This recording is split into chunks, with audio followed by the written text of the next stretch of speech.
The Secret Behind Nat Turner's Rebellion, Part 1. The floorboards of the Travis farmhouse were still wet with blood when Thomas Riddick rode into Southampton County, Virginia, on August 25, 1831. 3 days earlier, Nat Turner and his followers had unleashed the deadliest slave rebellion in American history, leaving 55 white men, women, and children dead. At least, that's what the official story claimed. But when Riddick, a seasoned slave catcher, was hired to hunt down the surviving rebels, he stumbled onto a nightmare far darker than anyone dared to admit. What he uncovered over the next 70 days would prove that the rebellion wasn't random violence. It was something carefully planned, born from secrets powerful families in Virginia had been hiding for decades. Before we dive into this chilling story of blood, betrayal, and buried truths, make sure you subscribe to our channel for more untold stories from America's darkest past, and let us know in the comments where you're listening from. The arrival. The smell of death hung heavy in the air as Riddick dismounted his horse that sweltering August afternoon. The rebellion had ended, but fear still ruled every corner of Southampton County. White militias from Virginia and even neighboring North Carolina now patrolled the woods, dragging enslaved people from their homes and executing them without trial. Families locked their doors, mothers clutched their children, and farmers slept with muskets by their beds. The rebellion had shaken them all, but what disturbed Riddick was the pattern behind the killings.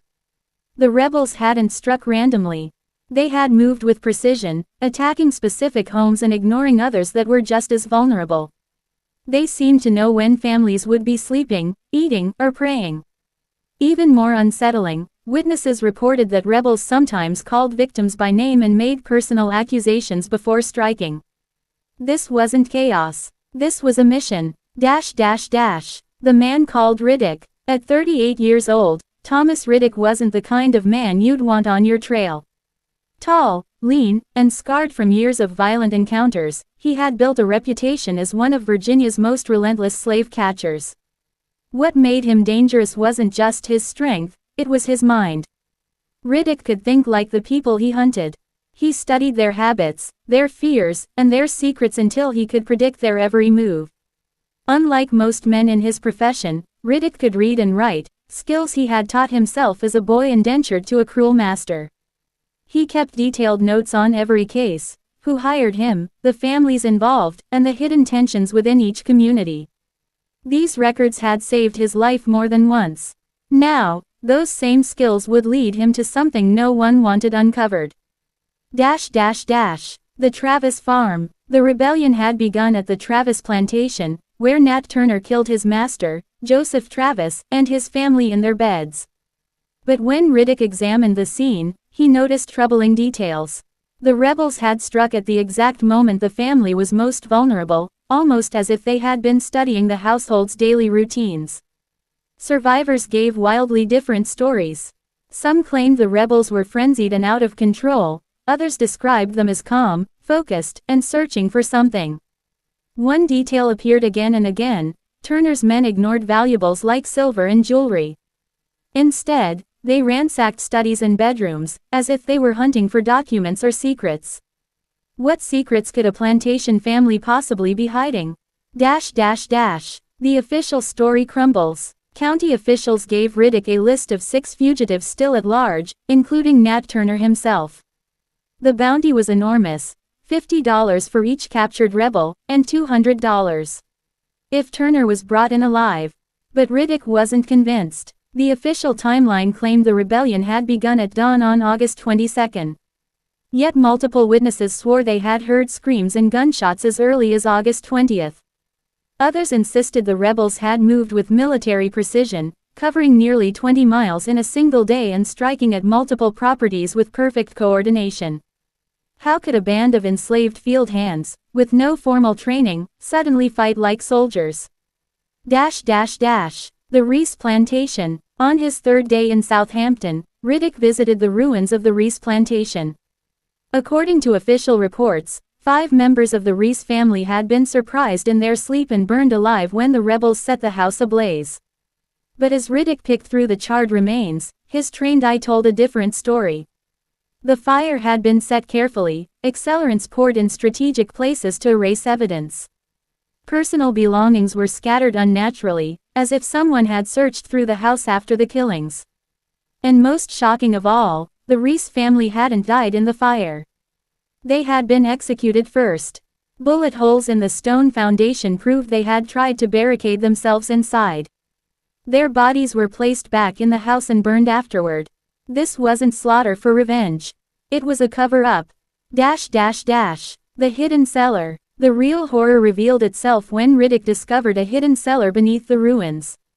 Somehow the underground chamber had survived the fire. Inside, he found shackles bolted to the walls, scraps of torn clothing, and strands of human hair. The walls were covered in desperate scratches, marks left by captives who had clawed at the stone until their nails broke. Someone had been imprisoned there, hidden from the world, long before the rebellion. No official report mentioned this cellar. No one in the county admitted to knowing about it. Yet it was clear that unspeakable things had happened within those walls. Moses and the leather pouch. That evening, as Riddick stood near the courthouse, an elderly enslaved man named Moses approached him in the shadows. Moses had survived the massacre at the Reese plantation, though his back carried the scars of decades of brutal punishment. With trembling hands, he pressed a small leather pouch into Riddick's palm. His voice, barely above a whisper, carried the weight of 40 years of silence. "Mr. Turner, he leave this for whoever come looking," Moses said. "Said to tell them that what they done to Master Reese's girl weren't no secret no more. Said the whole county gonna know what kind of man Reese really was, and what happened to all them children who disappeared over the years." The bloodshed of Nat Turner's rebellion was horrifying enough. But Riddick was beginning to understand that the killings were only the surface of something much darker, something powerful men would do anything to keep hidden. And he had just taken the first step into a nightmare that would change his life forever. Fire Part 2 coming soon. Make sure you subscribe and hit the bell so you don't miss the next chapter of this story, where Riddick follows the trail of Nat Turner and discovers the terrifying truth buried beneath Southampton County. Do you want me to continue building Part 2 right now in the same style, so your full 10-part series stays consistent in tone? The Secret Behind Nat Turner's Rebellion, Part 2. The leather pouch Moses handed to Thomas Riddick was small enough to fit in a pocket, but what it contained would forever change his understanding of Nat Turner's rebellion, and of Southampton County itself. Inside were objects soaked in silence, shame, and blood. There was a child's ribbon, once white but now stiff and brown. From old stains. A torn page from a family Bible, certain verses underlined in angry red ink, passages about judgment, retribution, and sins passed down to the children. And most haunting of all, a daguerreotype of a young girl. Her sad eyes seemed to stare right through the glass plate, her features bearing a chilling resemblance to both the Reese family and their enslaved workers. This wasn't just evidence. It was a message from the grave. Before we continue this chilling story of Riddick's hunt through Virginia's dark past, make sure to subscribe to our channel and let us know in the comments what part of the country you're listening from. We love hearing from our history family. The girl who disappeared. That night, by the flicker of lamplight in his cramped-in room, Riddick studied the photograph while Moses filled in the terrible details. The girl in the picture was indeed a Reese. She was the daughter of Master Reese, but not by his wife. Her mother had been a slave, only 14 years old when Reese forced himself on her. For a while, the girl lived in the Reese household as a servant. But as she grew, she began to look too much like her father. The resemblance was undeniable. That's when she vanished. Officially, Reese claimed she'd been sold to a plantation in South Carolina. But whispers in the quarters told a darker story. The ribbon, stiff with blood, suggested the child's fate had been far more violent. Nat Turner and his followers must have discovered proof of this crime, and perhaps of others hidden by Southampton's most powerful families. It explained why the rebels had targeted the Reese home so deliberately, searching through papers instead of valuables. For Riddick, the pieces of the puzzle were beginning to shift. This rebellion wasn't only about freedom, it was also about exposing crimes too monstrous to ignore. The doctor's death. The next morning, news spread quickly. Drive. Marcus Blunt, the county physician, was dead. The official cause: heart attack. The stress of tending to so many wounded men, they said. But when Riddick arrived at the doctor's study before the body was removed, he knew immediately this was no natural death. The room told its own story. Overturned furniture, broken glass, defensive wounds on the doctor's hands. And most revealing, a heavy safe in the corner, pried open with expert skill. Empty. The county called it a tragedy. Riddick called it murder. Sarah Vaughn speaks. Dr. Blunt's housekeeper, Sarah Vaughn, pulled Riddick aside as he examined the study. She had worked for the physician for 15 years, and her trembling hands betrayed her fear as she whispered the truth. Dr. Blunt had not only been tending to the wounded militia. Secretly, he had been examining bodies from the rebellion. He kept detailed notes locked in that very safe. The night before his death, he confided to Sarah that the reports being sent to Richmond were false. The numbers didn't match. The official death toll was far too low. But worse, some of the bodies he examined weren't even rebellion victims. They had been dead long before Nat Turner's uprising began. Weeks, maybe more. Somebody us in this whole mess to cover up older crimes, Sarah whispered, her eyes darting to the door. Much worse crimes than anything them rebels done. Dr. Blunt, he was scared like I never seen before. Now Blunt was dead, his records gone. Someone powerful had made sure of it. The Watchers. After that night, Riddick noticed he was never alone. At taverns, well-dressed strangers sat just close enough to overhear conversations.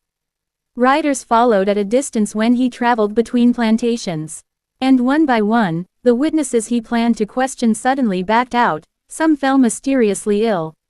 Some claimed sudden emergencies, others claimed to have forgotten what they'd once described in vivid detail. The intimidation was too precise to be coincidence. This wasn't militia. This wasn't frightened locals. Someone with real power, resources, and influence was controlling the story of Nat Turner's rebellion. And they were willing to kill to protect their secrets. For Riddick, the danger only fueled his determination. Whatever Nat Turner had discovered about Southampton County's dark underbelly, it was big enough to terrify the most powerful men in Virginia. Into the swamp. If Nat Turner was still alive, Riddick knew where he would go. The Great Dismal Swamp. The swamp stretched for hundreds of miles across Virginia and North Carolina. A maze of water, thick brush, venomous snakes, and bottomless mud. Soldiers had tried and failed for decades to control it. It was the perfect hiding place. But the swamp wasn't just wilderness. Local legends told of maroon communities, escaped slaves who had built hidden settlements deep inside. They lived free, far from the whip, protected by the swamp itself. Some claimed these maroons had their own laws, their own networks of communication, and could pass messages across impossible distances. By mid-September, nearly 3 weeks after the rebellion began, Riddick made contact with men who knew the swamp best. Slave catchers, bounty hunters, men who had hunted fugitives through that wilderness for years and lived to tell the tale. At their head was Captain Isaiah Fletcher, a scarred veteran with a reputation for cruelty and cunning. Fletcher had tracked hundreds into the swamp, and he knew every clearing, every hidden path, every whisper of the maroon settlements. But when Fletcher spoke of Turner, even he seemed uneasy. This ain't just a band of runaways, he warned Riddick. Turner's people, they got help. Organized help. Somebody's feeding 'em, guiding 'em. You're not hunting ghosts in that swamp, you're hunting an army. The stage is set. With Moses's pouch still in his pocket, Sarah Vaughn's warnings in his mind, and Fletcher's grim words ringing in his ears, Thomas Riddick realized the truth. This rebellion wasn't about random bloodshed. It was about revenge. It was about justice. And it was about secrets. Secrets that could destroy families, fortunes, and reputations if they ever came to light. But as he prepared to follow Turner's trail into the Great Dismal Swamp, Riddick understood something else. He was no longer just hunting rebels. He was walking into a battle with forces that wanted him silenced as much as Turner himself. Fire Part 3 coming soon. Subscribe now and hit the bell so you don't miss the next chapter. as Riddick steps into the Great Dismal Swamp and discovers just how deep the horror goes. Do you want me to draft Part 3 next? Riddick entering the Great Dismal Swamp and first encounters with Maroon's Turner's hidden allies in the same tone. Part 3 Secrets in the Swamp. Hook. Imagine waking up deep in the woods and realizing someone has been inside your camp, touching your things while you slept. Nothing is stolen, but a single rope noose hangs outside your shelter, new hemp, tied perfectly, waiting for your eyes to land on it at dawn. That's the moment you know, you're not hunting anymore. You're being hunted. That's exactly what happened to William Riddick in the Great Dismal Swamp of Virginia, as his search for Nat Turner's rebels took a terrifying new turn. The story. Fletcher was the kind of man you trusted only because he had survived everything the swamp could throw at him: snakes, quicksand, armed men, and hunger. 15 years of scars told his story better than words. As he and Riddick checked their rifles and knives before entering the deep swamp, Fletcher said something that froze Riddick in his tracks. "This ain't no ordinary slave uprising," Fletcher muttered, his voice low and hard. "These boys got organization, they got supplies, and they got information about things they ain't supposed to know." That shook Riddick. According to the government reports, Turner's rebellion was supposed to be falling apart, just a handful of desperate men hiding in the muck. But Fletcher's network of spies told a different story. At least 3 camps, each larger than the records admitted, were still active. Someone out there with real money and real connections was feeding them guns, food, and medicine. And then came the rumor that chilled Riddick even more: Nat Turner might not even be the one in charge anymore. Fletcher said someone else, a shadowy figure with real military training, was pulling the strings. This wasn't just rebellion. It was war. Whispers of the families. Fletcher also revealed something darker. Wealthy white families, names everyone in Southampton County knew, were suddenly offering him bribes. But they weren't paying for captured slaves. No, they wanted certain rebels killed on sight. No trial, no questions. "These folks are scared, Riddick," Fletcher said, narrowing his eyes. "They don't want those boys brought in alive. 'Cause alive, they might start talkin'." All the families making these strange requests had something in common: old roots in the county, fast-growing fortunes, and shadows in their past that nobody wanted examined. Fletcher suspected, and Riddick agreed, that Nat Turner's rebellion was about more than freedom. It was about secrets, dark, bloody crimes that powerful men had buried for generations. If the rebels talked, those secrets would come crawling out of the grave. The rope warning. As September turned to October, the swamp grew colder. Heavy fog rolled in every morning, turning the landscape into a maze of ghosts and shadows. It was then that Riddick found proof he was no longer the hunter but the prey. He woke one dawn to discover his camp had been searched. His gear was moved, but carefully put back, almost too carefully. Most men wouldn't notice, but Riddick always set traps, twigs bent just so, stones stacked in patterns only he understood. And those traps had been disturbed. Whoever came had training. They'd copied his notes, studied his evidence, maybe even watched him while he slept. And then they left a message, a hemp noose dangling from a branch. Not old rope, fresh rope, the kind used on tobacco plantations. The knot was tied by someone who knew the gallows trade. It was more than a warning. It was a promise. Riddick should have been shaken, but instead, it hardened him. If men like this wanted him silenced, he was closer to the truth than ever. The first break. With Fletcher's help, Riddick mapped the rebel camps and their supply lines. What he uncovered was staggering. This wasn't a ragtag band of fugitives scrounging for scraps. This was a network, carefully supplied and carefully hidden. Merchants, farmers, even local officials were feeding the rebellion. Some out of sympathy, others out of fear. Then came the break that changed everything. Riddick captured William Porter, one of Turner's men. Porter had been shot during the Whitehead plantation attack and was hiding in the swamp, barely clinging to life. Infection burned in his shoulder, and he knew he wouldn't survive long without help. Under pressure, and with Riddick cleaning his wound, Porter finally spoke. What he revealed made Riddick's blood run cold. Turner's real mission. Nat weren't no prophet, Porter gasped through pain. He was a judge. According to Porter, Turner had spent years pretending to be an illiterate preacher, but in secret, he could read and write better than most white men. For more than 5 years, Turner had been documenting the crimes of Southampton's most powerful families, rapes, murders, corruption, conspiracies that stretched from county courts to the state capitol. Every family he struck during the rebellion wasn't chosen at random. They were handpicked. Each killing was a sentence carried out after years of gathering evidence. Every man we cut down, Porter whispered, had it comin'. Things they done would sicken you if you knew. The trunk of nightmares. Following Porter's directions, Riddick found a hidden cache in a rotting tobacco barn. Beneath the floorboards lay a trunk that made his hands shake as he opened it. Inside were daguerreotypes, early photographs, of mutilated slaves. Children, women, men. The injuries told of torture, of horrors that went beyond the already brutal life of slavery. Each picture came with detailed notes naming the guilty. There were bills of sale for slaves who had vanished after being sold. Only Porter's notes revealed they had been murdered instead.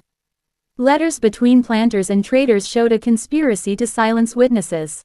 And worst of all, documents tied judges, ministers, and even politicians to the cover-ups.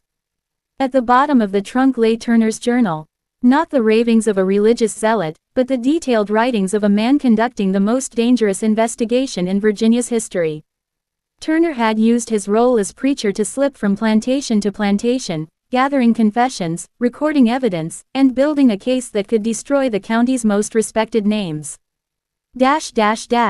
The sheriff's game. With the evidence in his hands, Riddick finally understood why so many wanted the rebels dead. Alive, they could talk. Dead, the secrets stayed buried. But then came another twist. On October 20th, Sheriff James Epps approached Riddick. He spoke politely, almost too politely, about securing the evidence before state investigators arrived. But Riddick noticed something off. Epps wasn't interested in capturing fugitives. He was only interested in certain documents, specific notes, certain names. Riddick's instincts screamed. The sheriff wasn't trying to protect justice. He was trying to bury it. Cliffhanger. Standing in the fog-choked swamp, clutching Turner's journal, Riddick realized he was holding a weapon more dangerous than any rifle. Not just evidence of crimes, but the power to tear down Virginia's most powerful men. The question was, how long could he stay alive with it in his hands?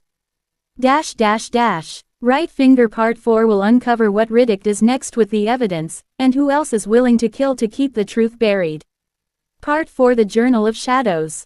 Hook. Picture this. You're standing in a swamp at midnight, fog rolling like smoke over black water. In your hands is a journal, not just any journal, but one that could destroy some of the most powerful families in Virginia. Behind you, branches snap. Someone's there. Someone who knows what you're holding, and will kill you before dawn to take it back. That was William Riddick's reality when he uncovered Nat Turner's secret writings. The story. The trunk of horrors haunted Riddick's every thought. Inside were daguerreotypes of tortured children, bills of sale covering up murders, and letters proving a conspiracy between Virginia's elite and slave traders in Charleston and Savannah. But the heart of it, the soul of Turner's crusade, was his journal. Each page showed careful handwriting, almost elegant, and it shattered the lie that Turner was just an illiterate preacher driven by visions. This was a man who had spent years quietly building a case, gathering confessions, recording evidence, and planning his rebellion not as chaos, but as judgment. Turner hadn't chosen victims randomly. Each plantation targeted during the uprising had blood on its hands, atrocities Turner could prove. Riddick sat in the abandoned barn by lantern light, flipping through the journal. The further he read, the colder the air seemed to grow. Turner described women whipped until their skin came off in sheets. Children chained to posts for days as punishment. Men burned alive in pits for trying to run. These weren't stories passed in whispers. They were documented crimes, with names, dates, and witnesses. If the journal ever reached Washington, half of Southampton County's leading citizens would hang. The sheriff's trap. That was when Sheriff James Epps came knocking. Epps had always played the part of loyal lawman. But when he asked about Turner's journal, his questions were too sharp, too specific. He wanted to know if Riddick had read it. Who else had seen it? Where exactly it was being stored? Riddick's hunter instincts flared. Epps wasn't trying to protect justice. He was trying to bury it. When Riddick refused to hand the journal over, the sheriff's face darkened just slightly, enough for Riddick to catch it. That night, as the fog thickened, Riddick heard the crunch of boots outside his camp. More than one set. Epps hadn't come alone. Someone whispered, "He's got it." Wait for the signal. Riddick slipped into the swamp, moving silently through the reeds, journal clutched against his chest. Behind him, torches flared.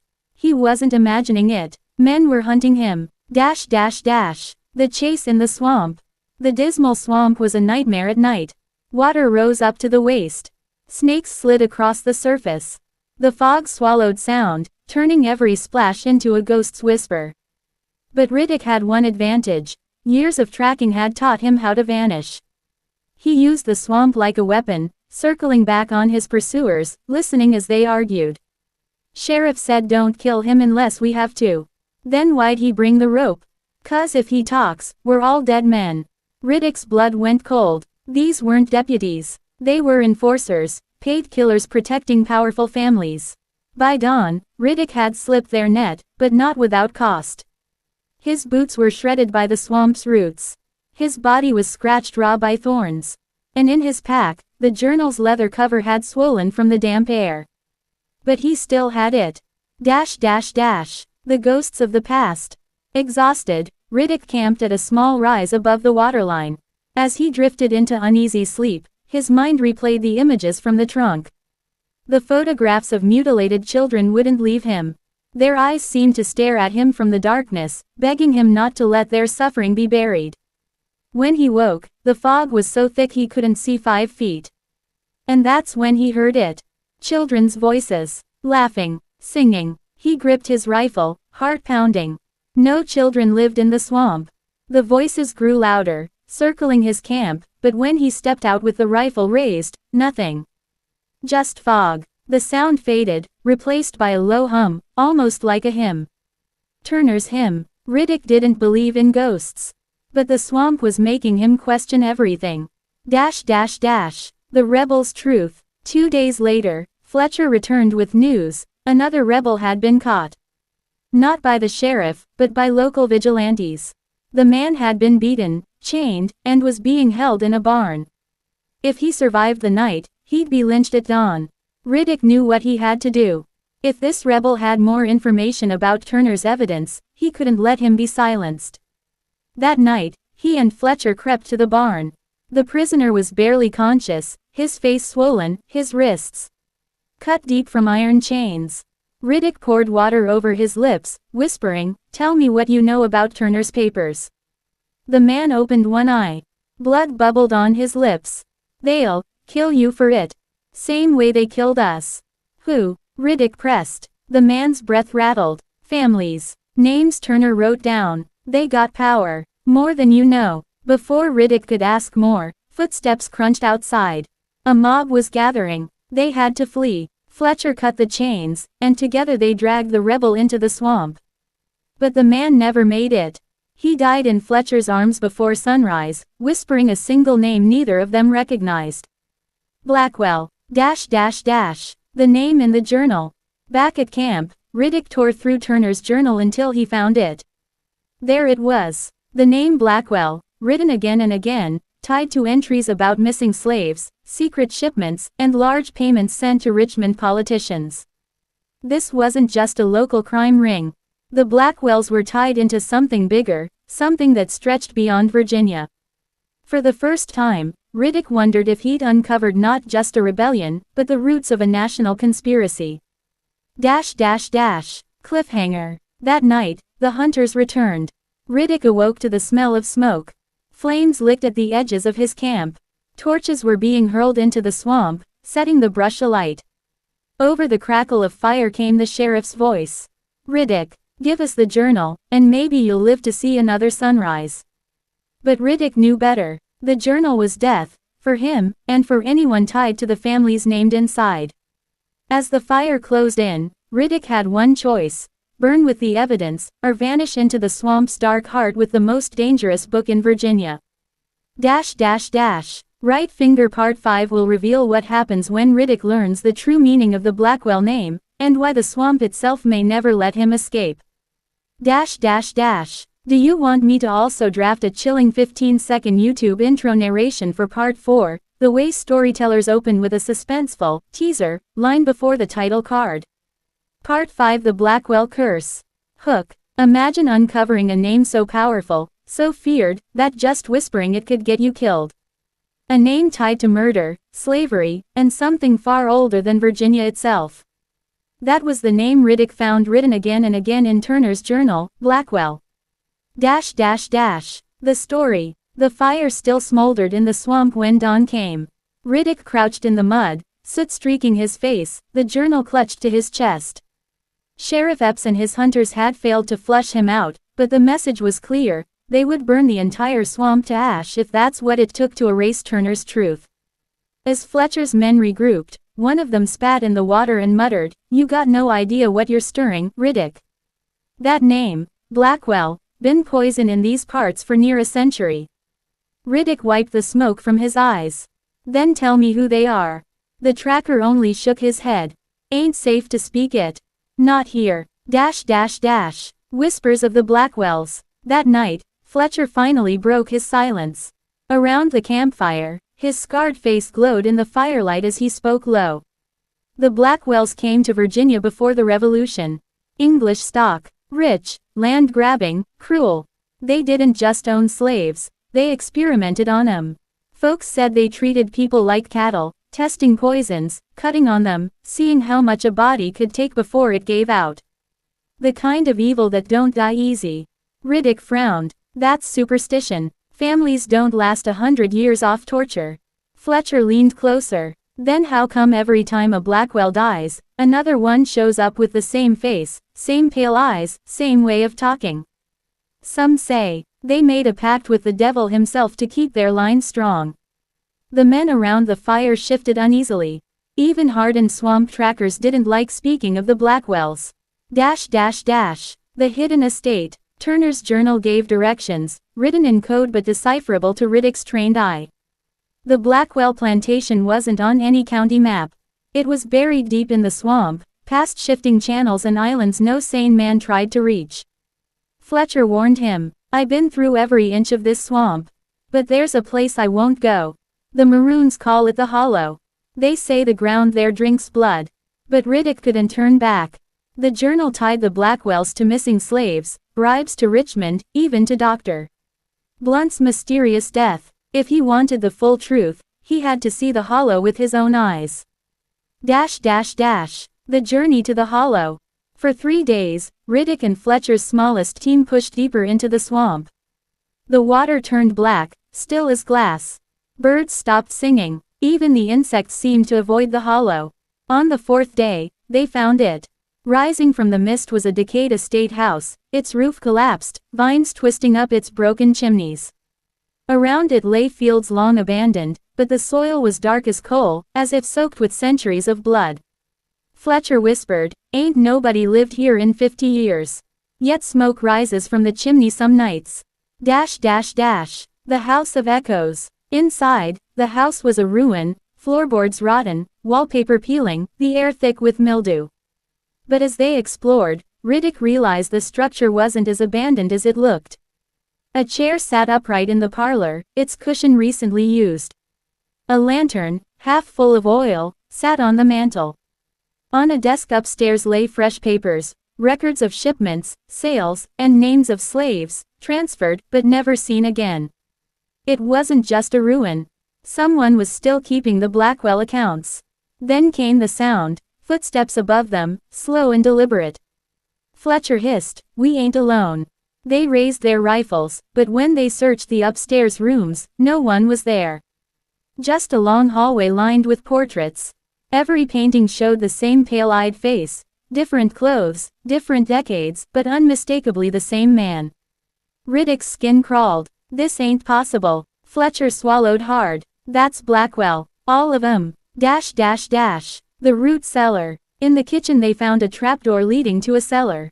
The stench hit first, rot, sweat, iron. By lantern light, they descended into a chamber lined with shackles.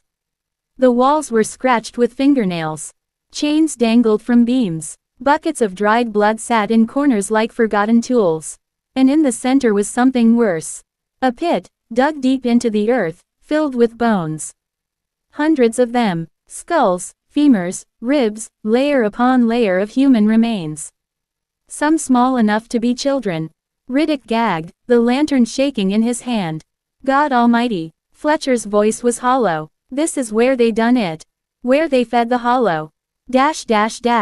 The living Blackwell. As they stood frozen, a voice drifted through the cellar. Calm, cold, you shouldn't have come here. Riddick spun, rifle raised. In the lantern glow, a man stepped from the shadows. His clothes were old-fashioned but spotless. His eyes, pale as moonlight, seemed to glow in the dark. Fletcher cursed under his breath. Blackwell. The man smiled thinly. My family has kept this land pure. Turner thought he could expose us. Foolish. He and his rebels dug too deep. And you, Mr. Riddick, you carry something that belongs to me. Riddick tightened his grip on the rifle. The journal. Blackwell tilted his head. It was never meant for your eyes. The horror unleashed. Suddenly, the air in the cellar grew heavy, pressing on their chests.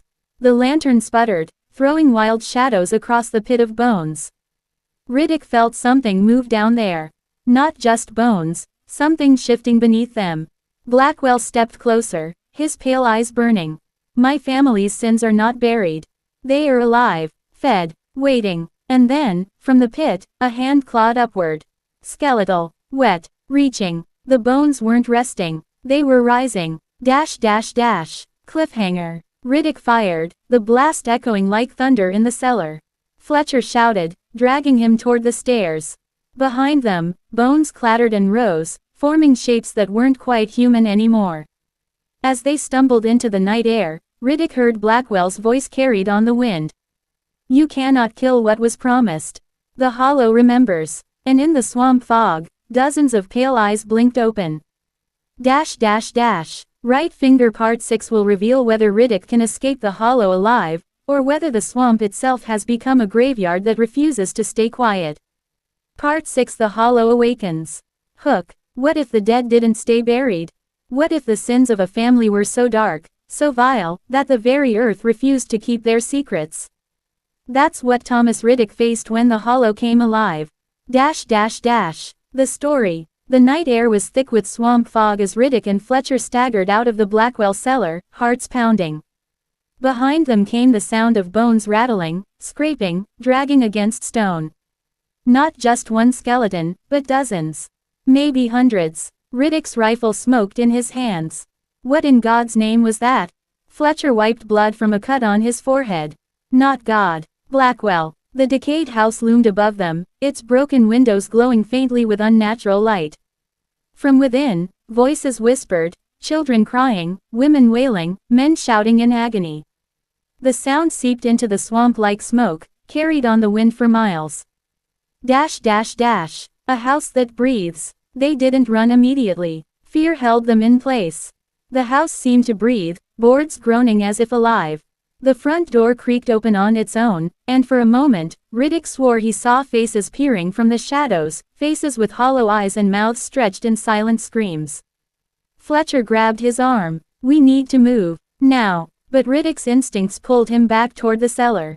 If Turner's journal was right, proof of everything, the murders, the corruption, the crimes, was buried here.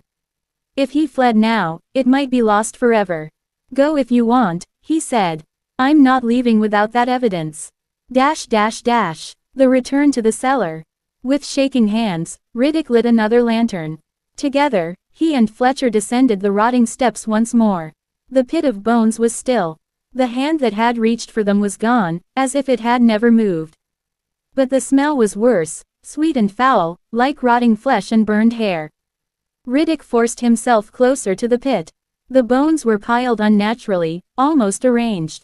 Symbols carved into some skulls glimmered faintly in the lamplight, circles, crosses, spirals older than English letters. Which signs? Fletcher whispered. Old ones. Not from here. Riddick crouched, stomach churning. This isn't just murder. This is ritual. The ledger of the dead. In a corner of the cellar, half buried under rubble, Riddick found a wooden chest. Inside lay books bound in human leather, pages stiff with blood. The writing wasn't Turner's, it was older. Detailed records of experiments carried out by the Blackwells. Entries described starving slaves to death, testing poisons, breeding children through forced pairings. But worse were the drawings, sketches of twisted figures made from bone and flesh, labeled as guardians of the hollow. Riddick's hands trembled. This wasn't just cruelty, it was a family trying to play God. Burn it, Fletcher said hoarsely. Burn the whole place. But Riddick shook his head. This is proof. If we can get this to Richmond. He didn't finish. The sound stopped him cold. The bone choir. From the pit rose a chorus of voices. Dozens of throats, dry and broken, moaning in unison. The bones began to shift, clattering against each other, forming shapes that resembled people but moved like something far older. One figure pulled itself free, a skeleton wrapped in shreds of slave cloth, jaw hanging loose, eye sockets glowing faintly. Then another, and another. Fletcher fired his musket. The shot blew a skull apart, but the body kept moving, bones clicking as if pulled by invisible strings. Riddick slammed the chest shut and hoisted it onto his shoulder. We're leaving. Now. The swamp hunt. They ran through the swamp, lantern swinging wildly. Behind them, the dead followed. Not fast, not loud, but steady. Bones breaking branches, splashing through water, never stopping.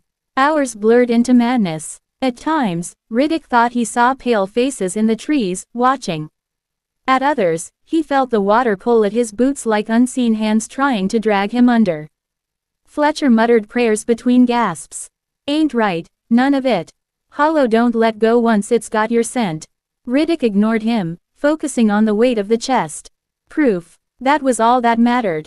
If he died here, the Blackwells would bury their crimes forever. The betrayal. By dawn, they stumbled onto higher ground where a small cabin stood. Smoke curled from its chimney. Fletcher sagged in relief. One of ours. We'll be safe here. But as the door opened, Riddick's stomach sank. Sheriff Epps stood in the doorway, musket in hand, a smile as cold as winter. Well, he drawled. You've been busy, Riddick. Fletcher froze. Epps, what are you doing out here? Epps cocked his musket. Cleaning up. Same as always. Behind him, two more men emerged. Well-dressed. Pale-eyed. Blackwells. The bargain of blood. Epps gestured to the chest on Riddick's shoulder. That doesn't belong to you. Hand it over, and maybe I'll let you walk out of here breathing. Riddick spat. You're one of them. All this time. Epps shrugged. Better to serve the hollow than feed it. Fletcher raised his rifle, but the Blackwell men moved faster. One struck him with the butt of a pistol, sending him sprawling. Riddick tightened his grip on the chest. He had no illusions. If he surrendered it, they'd kill him anyway. Then came the sound again. Bones clattering in the distance. The dead were still coming. Epps heard it too. For the first time, his smirk faltered. The hollow's reach. The trees around the cabin shook. Out of the fog, skeletal figures emerged, their movements jerky but relentless. The Blackwell men shouted, firing pistols, but the bullets did nothing. Bones cracked, then reformed, still advancing. Epps backed toward the cabin. Get inside, now. But the Blackwells didn't move. Their pale eyes gleamed, and they began chanting words Riddick couldn't understand. The skeletons froze, as if listening. Then, slowly, they turned toward Riddick. The chest on his shoulder grew unbearably heavy, as if the bones inside the pit had marked him. One word echoed through the swamp, carried on 100 dry, hollow voices. Return. Cliffhanger. The Blackwells. Chant grew louder. The dead closed in from all sides. Sheriff Epps leveled his musket at Riddick. You can fight us, or you can fight them, he said, sweat dripping down his face. But either way, you won't leave this swamp alive. Riddick's pulse hammered in his ears. Fletcher groaned at his feet. Half conscious. The chest burned against his shoulder, as if alive. And then the ground beneath them began to crack, splitting open to reveal something moving in the mud. Something larger than bones. Something that had been waiting for centuries. Right finger part 7 will reveal what ancient horror sleeps beneath the hollow, and why the Blackwells will kill anyone to keep it awake. Do you want me to make parts 7 to 10 as a planned outline first with the key horrors and reveals so the final 3 episodes build perfectly to the ending, or should I just keep writing them one by one like this? Part 7 The Thing Beneath the Hollow. Hook. What if the dead weren't the real horror? What if they were just the messengers, warning of something far older and far hungrier waiting underground? In Southampton County, Riddick was about to learn that the Blackwells' secret stretched beyond murder, it reached into the earth itself. The story. The ground beneath the cabin trembled. Boards creaked, dust drifted from the ceiling, and a low moan rose from deep below, like the earth itself was breathing. Riddick staggered back, clutching the chest to his shoulder. Fletcher groaned on the floor, blood running from his temple. Sheriff Epps swore under his breath, backing toward the doorway, musket still aimed at Riddick. Don't you feel it? Riddick shouted over the rising rumble. It's waking up. Epps sneered, though his eyes flickered with fear. You don't know what you're carrying, boy. The Hollow's been here long before Turner, long before the war. You can't stop it. Behind him, the Blackwell men continued their chanting, their pale eyes rolling back in their heads. The skeletons outside stood frozen, swaying gently as if listening.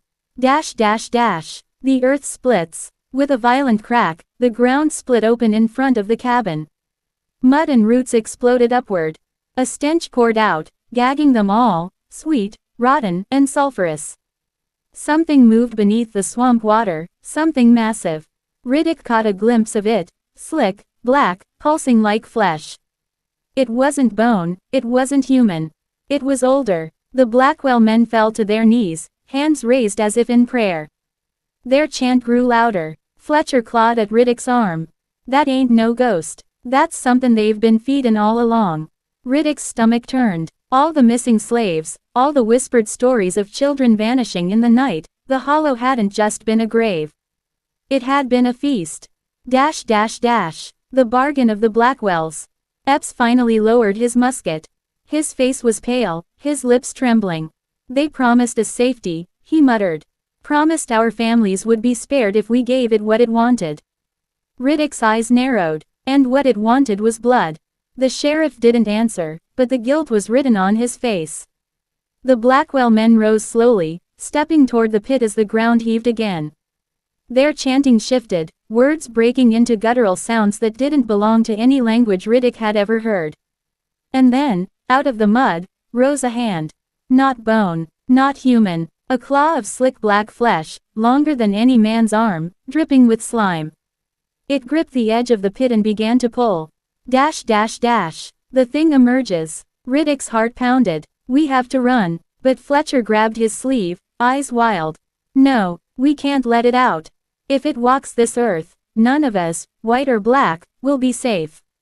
The chest burned against Riddick's shoulder. It vibrated faintly, as if responding to the thing in the pit. He thought of the symbols carved into the bones, the words guardians of the hollow. Was the chest a weapon? Or a key? Before he could decide, the thing pulled higher. Its head broke the surface, skull-like, but stretched, its eye sockets burning with sickly green light. It opened its mouth, and the sound that came out wasn't a roar. It was 1,000 voices screaming at once. The first kill. The sound shattered the night. Windows of the cabin burst, glass flying. The Blackwell men cried out in ecstasy, staggering toward the pit with arms outstretched. The creature's other claw lashed upward, faster than lightning. It seized one of the men and dragged him down. His scream cut short as his body was crushed like paper. The swamp fell silent for a breath. Then the bones outside began to rattle again, harder, louder, as if celebrating. Fletcher shouted, "It's using them. The dead are its servants. Riddick's throat was dry, but he knew Fletcher was right. The skeletons weren't acting on their own. They were puppets, and the hollow was the hand pulling their strings. Dash dash dash. The chest revealed. The chest on Riddick's shoulder grew hotter, so hot he nearly dropped it. With a desperate cry, he set it on the floor and flung it open. Inside, the blood-stained ledger pulsed like a living thing. The ink shimmered, words twisting across the page into new shapes. Beneath it lay fragments of bone wrapped in red cloth. Fletcher gasped. That's it. That's the heart of it. Epps backed away, shaking his head. No, you don't understand. Without the offerings, without the sacrifices, it'll come for all of us. Riddick stared at the chest. Then maybe it's time it came for you. Dash dash dash. The revolt of the dead. The skeletons outside lurched forward again, as if enraged by his words. They stormed the cabin, shattering the door, spilling through the windows. Epps fired his musket, blasting one apart, but another seized him from behind. Its bony fingers wrapped around his throat. His scream was choked off as the dead dragged him toward the pit. The Blackwell men didn't fight. They welcomed the dead, letting skeletal arms pull them into the darkness below. Their chanting never stopped, even as bones tore their flesh. Riddick and Fletcher fought wildly, smashing skulls with rifle butts, kicking ribs apart. But for every skeleton that fell, another replaced it. The only light came from the chest, glowing brighter with each moment, pulsing in time with the monster's heartbeat. Dash dash dash. A desperate choice. Fletcher clutched Riddick's arm, eyes fevered. Throw it in. That's what it wants. That'll bind it back. Riddick hesitated. If Fletcher was right, tossing the chest into the pit might seal the creature away again. But if he was wrong, it might set the thing free forever. The pit shook violently. The creature's shoulders emerged, massive and dripping, its scream tearing through the swamp like thunder. Do it, Fletcher shouted, or we die here. Riddick lifted the chest, every muscle burning. The creature's glowing eyes locked on him, and for the first time, he felt its voice in his mind, not words, but hunger. It wasn't asking, it was demanding. Dash dash dash. Cliffhanger. The walls of the cabin collapsed as the ground gave way. Skeletons swarmed from every side. Fletcher was pulled to the floor, screaming as bony hands dragged him toward the pit. Riddick stood at the edge, chest in his hands, sweat pouring down his face. The monster's claw reached up, stretching toward him. And in the pit, beneath the screams, he heard a child's voice. Soft, familiar. Help me, Mr. Riddick. The voice of the girl from the daguerreotype. Riddick froze. If he cast the chest into the hollow, would he be saving her, or damning her forever? The choice was his. Dash dash dash. Right finger part 8 will reveal the true identity of the child's voice, the hidden bargain of the Blackwells, and the terrifying price Riddick must pay to survive the hollow. Dash dash dash. Do you want me to make part 8 even darker and bloodier, leaning into full horror, or keep it more focused on suspense and mystery as we move closer to the finale? Part 8. The Child in the Hollow. Hook. Imagine standing at the edge of hell, holding the one thing that might save you, or doom you forever. And then you hear a child's voice calling your name from inside that darkness. Would you throw the chest into the pit, or would you hesitate? Dash dash dash. The story. The monster's claw hovered inches from Riddick's chest. Its green eyes burned like lanterns in the black pit, fixed on him with hunger that pierced his soul. Fletcher screamed as skeletal hands dragged him across the floor, his nails scratching deep furrows into the wood. Riddick, don't listen to it, it's lying. But the voice came again, soft and trembling. Please, help me, Mr. Riddick. The voice of the girl in the daguerreotype. The same child whose broken body had been photographed, her eyes forever pleading. Riddick's grip faltered, sweat rolled down his face. His heart thundered in his chest. If there was even a chance that she was trapped in there, how could he abandon her? The creature's claw twitched, as if sensing his hesitation. Dash dash dash. The false salvation. With a desperate cry, Riddick raised the chest high. For a moment he thought of hurling it into the pit. But Fletcher's voice cut through the roar of the hollow. That's not her. That thing feeds on voices. It'll use any soul, any memory to drag you under. Riddick froze. Could Fletcher be right? Or was this truly the child's spirit, begging for release? The skeletons swarmed closer, their jaws clattering. Fletcher kicked one back, its skull flying across the room, but another replaced it instantly. He was bleeding, exhausted, and losing ground fast. The creature leaned higher out of the pit, its massive head rising to the cabin's roof. Its mouth opened, a black cavern lined with teeth like shards of broken glass. The child's voice came again, but this time it twisted. The sweetness curdled, replaced by a cruel edge. "Give it to me, Riddick." The devouring. Fletcher screamed, "Now you hear it. Now you know." Before Riddick could act, the creature's claw snatched one of the Blackwell men, still chanting, still smiling. The man didn't resist. He spread his arms as the claw crushed him, bones snapping like dry twigs. Blood rained across the floor as the monster shoved him into its mouth. It chewed once, twice, then swallowed. The sound of grinding bone echoed through the cabin. The remaining Blackwell men howled in ecstasy, throwing themselves into the pit willingly, their bodies devoured in flashes of green fire. Riddick's stomach heaved. This wasn't worship. This was sacrifice. And the Blackwells weren't afraid of the hollow.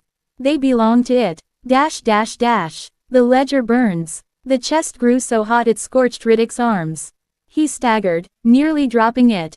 The ledger inside burst into flames, the ink twisting into glowing red runes that burned themselves into the page. The smell of burning flesh filled the cabin, though no flesh was burning. Riddick gasped. "It's consuming the evidence, it wants to erase the truth." Fletcher coughed, half buried beneath a pile of skeletons. "Then use it against it. Don't let it win." But how? The monster's claw struck the ground beside Riddick, shaking the cabin to its foundations.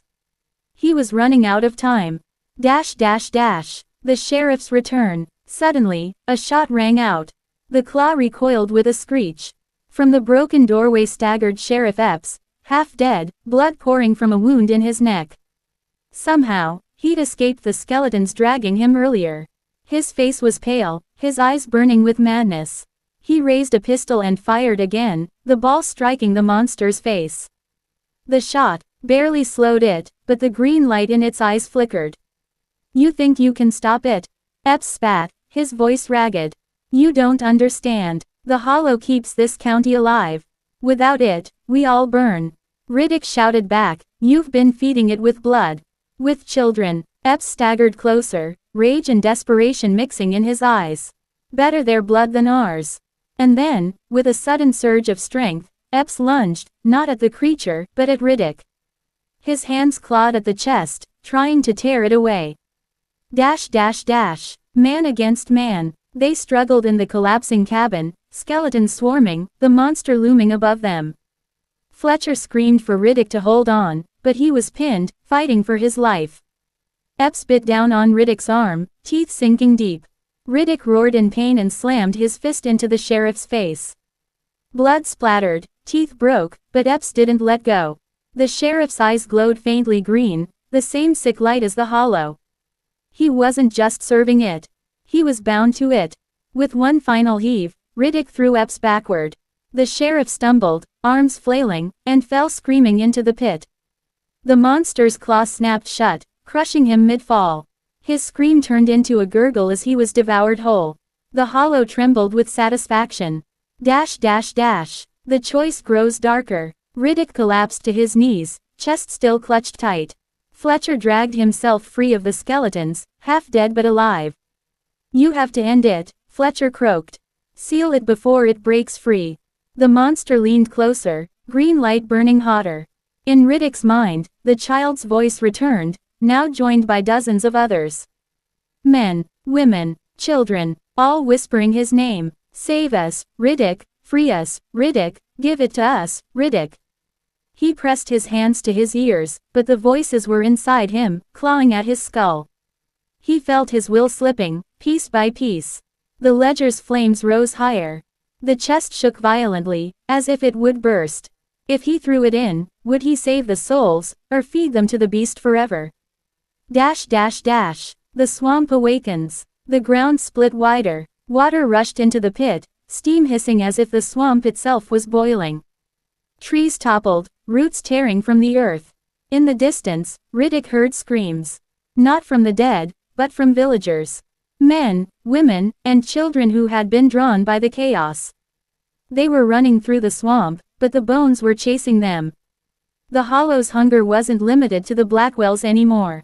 It wanted everything. Riddick clutched the chest, torn between choices that could damn them all.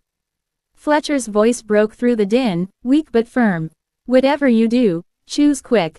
Because if that thing climbs out, it won't stop at Southampton. It'll keep going until it devours the world. Cliffhanger. The monster's head rose higher, its jaws wide, its claws reaching for the roofless sky. Skeletons poured from the pit like a flood. Riddick staggered to the edge, chest in his arms, sweat and blood dripping from his face. The creature's eyes locked on him. Its voice, like thunder in his skull, demanded one word. Mine. Riddick screamed, and hurled the chest into the pit. The ground exploded. Light and darkness collided in a shockwave that split the swamp in two. And then, silence. Right finger part 9 will reveal the terrifying consequence of Riddick's choice, the Hollow's wrath unleashed, the truth of the souls inside, and the ultimate horror that even Nat Turner never dared to confront. Do you want part 9 to show Riddick paying a personal price for his choice, psychological horror, possession, loss, or should it lean into apocalyptic horror, the Hollow breaking free and consuming everything in sight? Part 9, The Hollow. Unleashed. Hook. What if destroying evil only made it stronger? What if the very act of sealing the truth fed the darkness instead of stopping it? Riddick thought he had ended the nightmare when he cast the chest into the Hollow.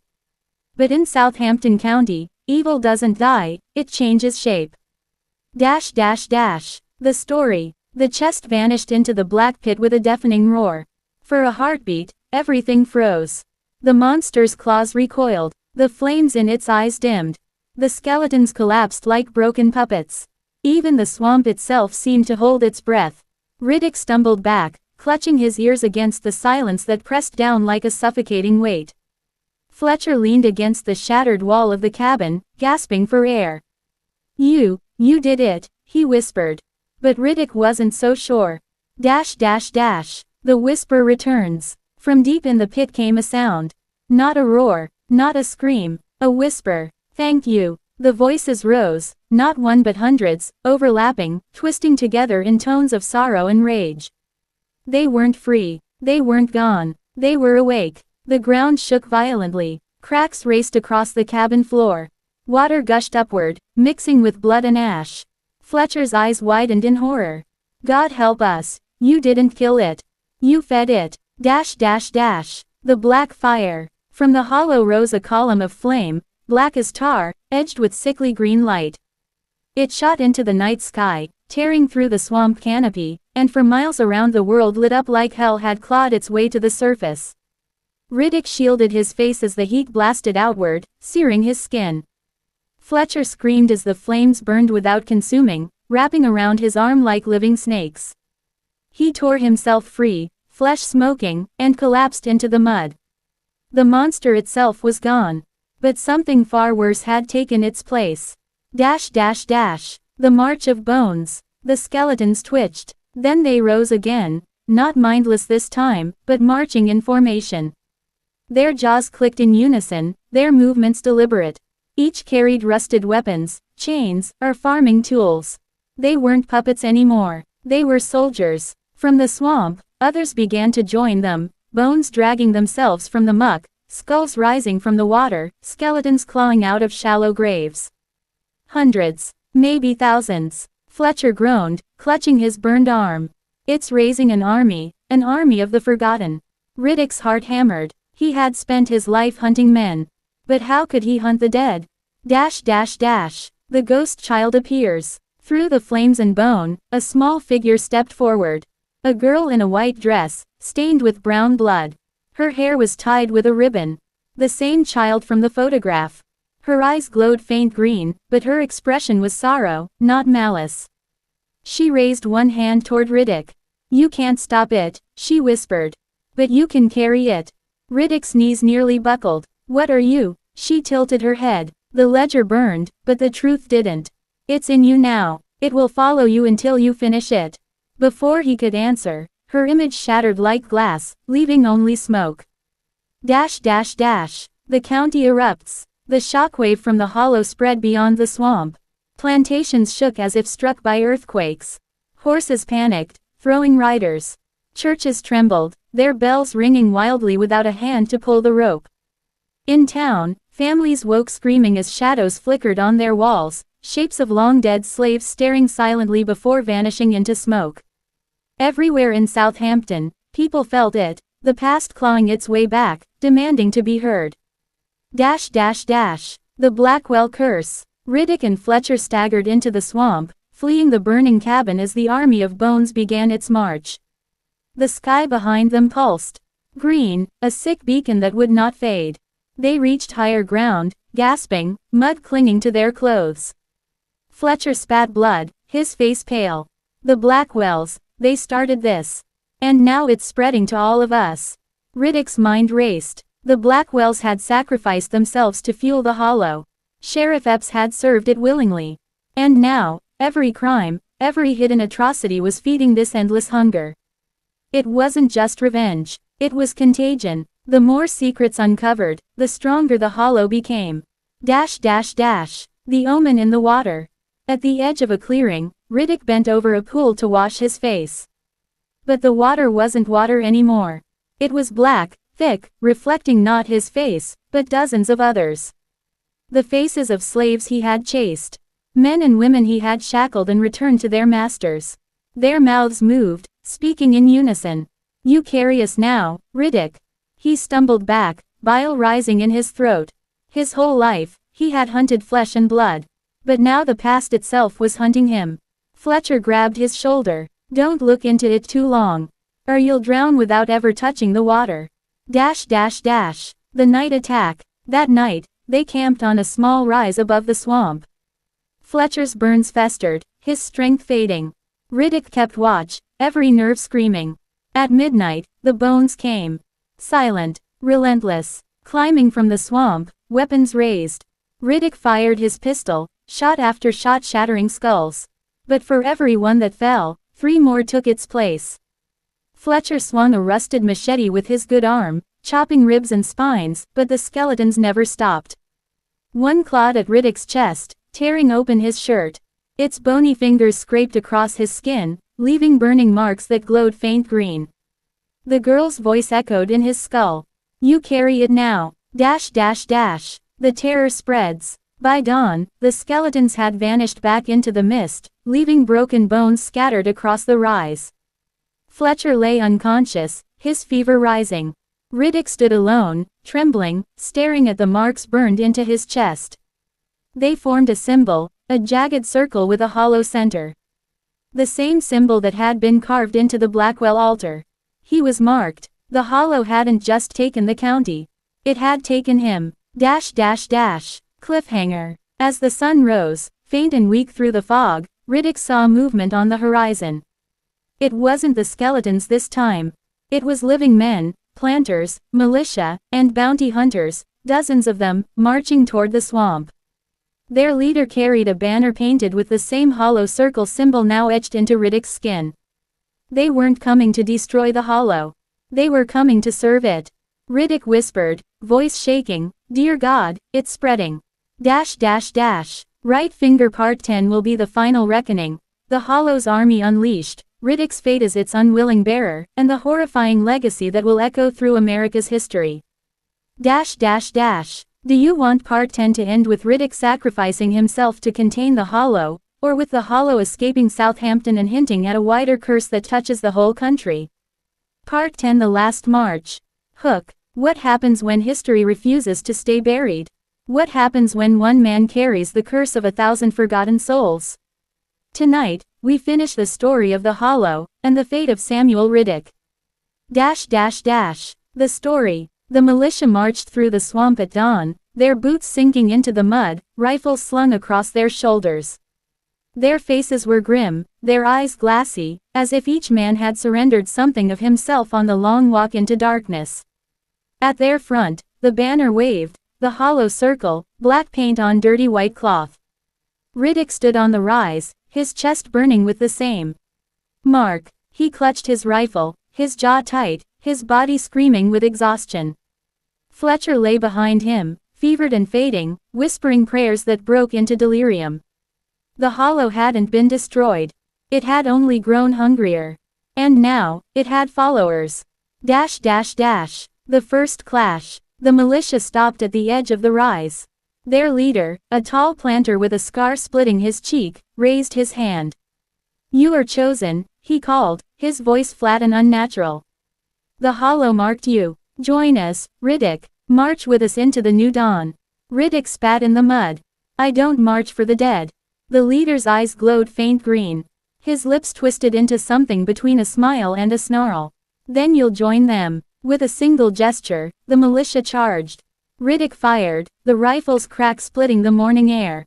One man fell, but the others pressed forward, unflinching.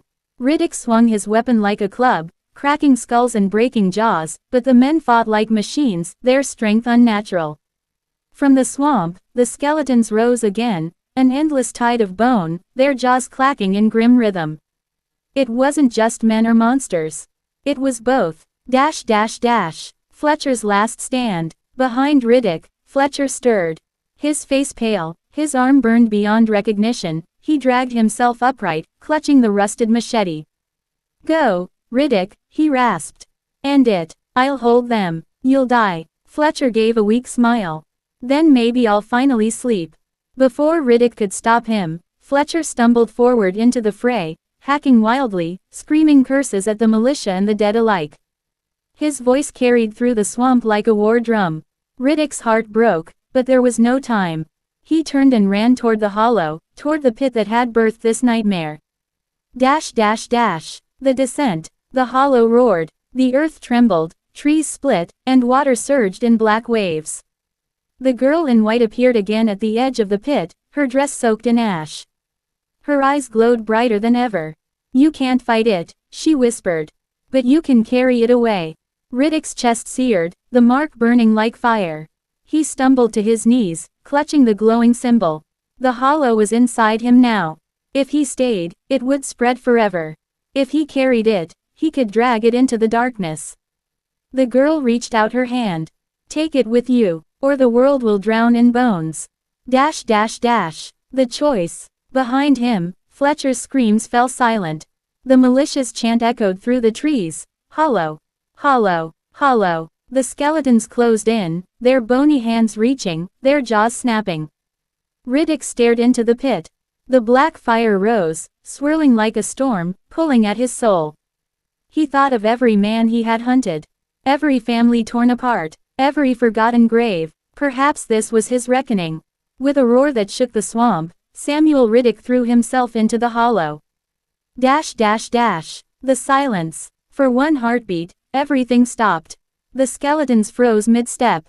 The militia dropped their weapons, eyes wide, mouths gasping as if waking from a nightmare. The black fire coiled around Riddick, pulling him down, into endless darkness. His body burned, his mind shattered, but his last thought was of silence. Blessed silence. Then, the hollow collapsed in on itself. The fire winked out. The pit sealed, the earth shaking as it swallowed centuries of horror. The swamp grew quiet. The aftermath. At sunrise, the militia stumbled away, dazed and broken, their banner trampled in the mud. None spoke of what they had seen. None ever would. Fletcher's body was never found. Some said he died a hero's death. Others whispered that his spirit still roamed the swamp, a guardian keeping watch over the sealed hollow. As for Riddick, he was gone. But in the years that followed, people spoke of him. Hunters claimed to hear footsteps in the woods when no man was near. Farmers found strange symbols carved into their barns overnight. Children swore they saw a tall, shadowed figure watching from the tree line, eyes glowing faint green. The hollow was gone, but its bearer still walked. The legacy. Decades later, the hollow became little more than a story. A tale whispered to frightened children, or muttered by old folks around the fire. But some knew the truth. The hollow hadn't been destroyed. It had been carried, buried deep in one man's soul. And sometimes, on stormy nights in Southampton, when the wind howls through the trees and the swamp mist curls thick as smoke. You can still hear the chant. Hollow, hollow, hollow. Dash dash dash. Closing line. And that, my friends, is the story of the Hollow, the curse that grew from blood, bone, and silence. Samuel Riddick's sacrifice ended it here, but some evils never die.